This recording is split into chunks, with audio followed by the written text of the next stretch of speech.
Hello, it's Joe from Emily Cat 176, and it's Wednesday, and that means a poem. How like a winter hath my absence been? How like a winter hath my absence been from thee, the pleasure of the fleeting year? What freezings have I felt, what dark days seen, what old December's bareness everywhere? And yet this time removed was summer's time, the teeming autumn, big with rich increase, bearing the wanton burthen of the prime, like widowed wombs after their lord's decease. Yet this abundant issue seemed to me but hope of orphans and unfathered fruit. For summer and his pleasures wait on thee, and though away the very birds are mute, or if they sing, 'tis with such a dull cheer that leaves look pale, dreading the winter near. Sonnet 97 by William Shakespeare. Now, I'm not going to tell you anything about Shakespeare. We all know the brilliance, the genius of Shakespeare. I am familiar with his plays, I have to admit. I am not that familiar with his sonnets. But this week, I wanted to do a poem about winter, because here in Melbourne, we are having such a cold spell. I checked the temperature at about 7:30 this morning.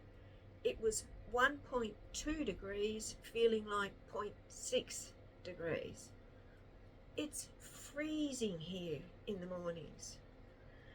And I thought, I've got to do a poem about winter, because this winter is turning out to be so cold. We are getting frosts, and the nights are so cold. So I looked at winter poems, and I chose this one. Of course, this one, it's not just winter, but I have noticed this with winter poems.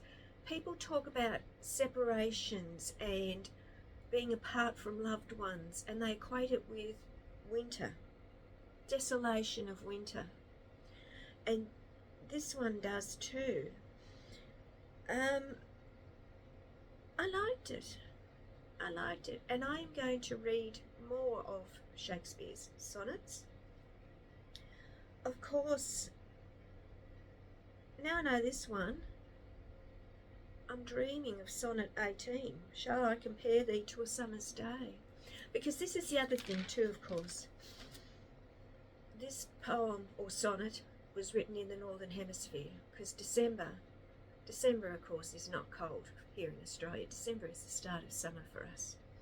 So if I was going to rewrite that, I would put July or August's bareness, because they are the really cold months in Melbourne. But it's interesting because it's about nature as well, and he's equating the seasons with feelings. But gee, isn't he good? Isn't he good? This was one of the 154 sonnets Shakespeare wrote, so I've got a few to read, haven't I? So I hope you liked that one. When I looked at winter poems, there were a lot for children, and I didn't want a children's poem.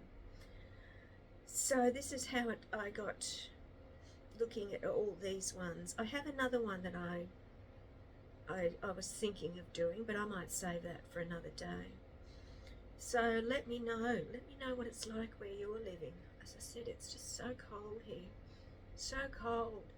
And you might actually hear the heater going in the background here, because we've got to have heating on night and day at the moment. It's that cold. Even though it's a blue sky and the sun is shining, it's nice in the sun, but it's so cold in the shade. And so many people don't think Australia gets this cold.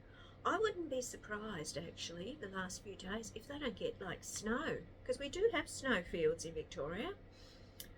I don't think they're world class ones, you know, because of our climate, but they might get some. They might get some snow. I don't know.